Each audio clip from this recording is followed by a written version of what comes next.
नाम पर सारे काम हो जा रहे हैं। और बहनों और भाइयों, इसीलिए आज हम सब आए हैं।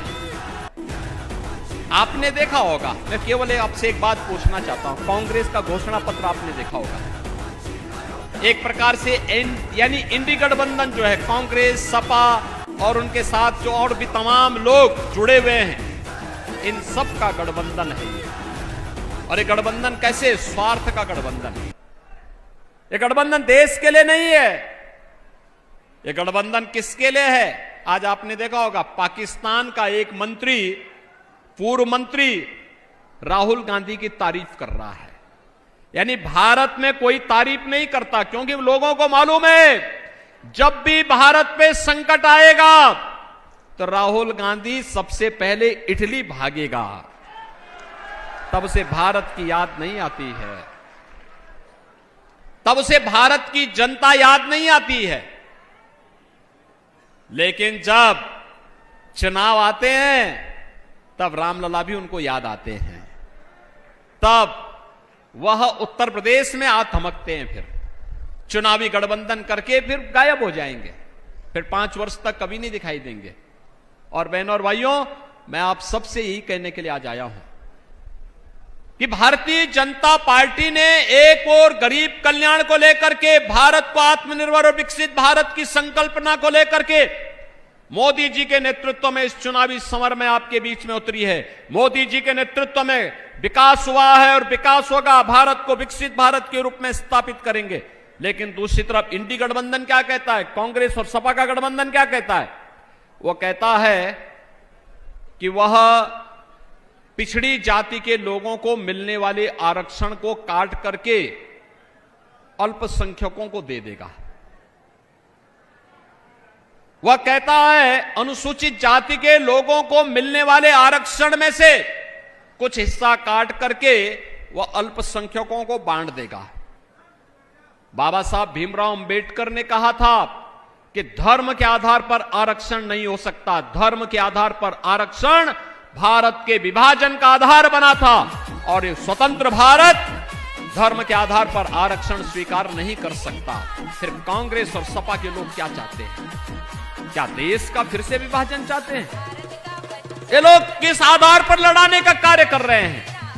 कहते हैं जातीय जनगणना करेंगे। क्यों करेंगे? इसलिए करेंगे जिससे पहले जातीय जनगणना करके अलग अलग जातियों को अलग अलग समूह बनाएंगे, फिर इन जातियों को आपस में लड़ाएंगे, और फिर लड़ाने के बाद कहेंगे कि देखो तुम्हारी तो लड़ाई आपस में इतनी ज्यादा है कि तुम सुलझ नहीं पाएगी। अब एक काम करते हैं कि तुम्हें जो ये आरक्षण मिलता है तुम पहले आपस में झगड़ा सुलझा देना, तब तक इस आरक्षण का लाभ मुसलमानों को दे देते हैं। ये करने वाली है कांग्रेस और सपा का गठबंधन। ऐसे ही अनुसूचित जाति के लोगों के, अनुसूचित जनजाति के लोगों के अधिकारों पे भी ये सेंध लगाएंगे। और भारतीय जनता पार्टी मोदी जी के नेतृत्व में इसको स्वीकार नहीं करेगी, हरगिज़ स्वीकार नहीं करेगी। हमारी पिछड़ी जाति के, अनुसूचित जाति और जनजाति के लोगों को मिलने वाले आरक्षण में सेंध किसी भी प्रकार से और किसी भी दल को नहीं लगाने दिया जाएगा। और इसलिए बहनों और भाइयों, हम लोग आए हैं आपसे कहने के लिए, ये चुनाव नए भारत को आत्मनिर्भर और विकसित भारत के रूप में स्थापित करने का है। ये चुनाव तो अब यहां पर श्री हरि विष्णु के अवतार महाराज कल्कि के धाम को एक नया स्वरूप देने का वो चुनाव है। चुनाव उधर ही जा रहा है। आपने देखा होगा ना, लोग कहते थे पहले अयोध्या के बारे में भी लोग यही कहते थे, क्या ये हो पाएगा? बोलते थे ना, जब हम लोग विश्व हिंदू परिषद भाजपा के लोग नारा लगाते थे, बजरंग दल के कार्यकर्ता नारा लगाते थे कि रामलला हम आएंगे, मंदिर वही बनाएंगे, कांग्रेस और सपा के लोग हंसते थे, कहते थे अरे क्या बोल रहे हैं लोग, बोलते थे ना। ये लोग तब भी हंसते थे और तब भी कहते थे, उपहास करते थे हम लोगों का, कहते थे देखो ये कभी हो ही नहीं सकता। और इन लोगों ने उस समय क्या कहा था? सपा ने कहा था, समाजवादी पार्टी ने कहा था कि अयोध्या में परिंदा भी पर नहीं मार सकता। कांग्रेस के लोग कहते थे राम हुए ही नहीं। और जब न्यायालय फैसला देने लग गया तब इन्होंने क्या कहा था? इन्होंने कहा था अगर फैसला कोर्ट ने कर दिया तो खून की नदियां बहेंगे। अरे हमने कहा ये नया यूपी है भाई, यहां खून की नदियां नहीं, मच्छर भी नहीं मरने वाला है, काहे आप चिंता मत करो, कुछ नहीं होगा। आपने 7 वर्ष में कोई कर्फ्यू देखा यूपी में? कोई दंगा देखा है क्या? अब दंगा नहीं होता है यहां। कर्फ्यू का स्थान तो कावड़ यात्रा ने ले लिया है। और इसलिए भाइयों बहनों, मैं आपसे कहने के लिए आया हूं, भारतीय जनता पार्टी ने धारा 370 कश्मीर से हटाई। भारतीय जनता पार्टी ने काशी विश्वनाथ धाम भी दिया। भारतीय जनता पार्टी ने अयोध्या को त्रेता युग के भगवान राम के कालखंड का अयोध्या फिर से बना करके आपकी आस्था को सम्मान दिया है। और